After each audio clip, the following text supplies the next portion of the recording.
mula po sa mga minisot mga manggagawa dito po sa distrito ng Bataan South.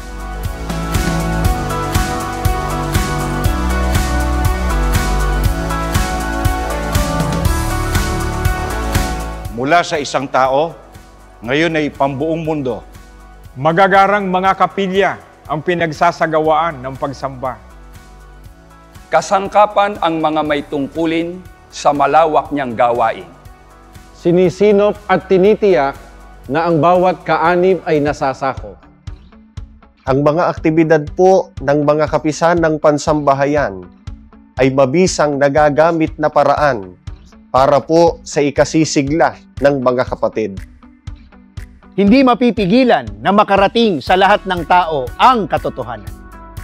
Inihahatid sa bawat isa ang mga pagpapayo na ikasisigla at ikatitibay sa pananampalataya. Pinaglilingkuran ang Panginoong Diyos na patuloy na sinusunod ang kanyang mga utos.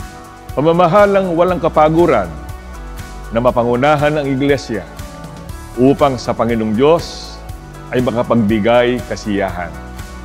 Sa amin pong pinakamamahal na tagapamahalang pangkalahatan, kapatid na Eduardo V. Manalo, at sa amin din pong pangalawang tagapamahalang pangkalahatan, kapatid na Angelo Eranio V. Manalo, at sa lahat ng mga kapatid sa buong mundo, kami po ay buong kagalakang bumabati.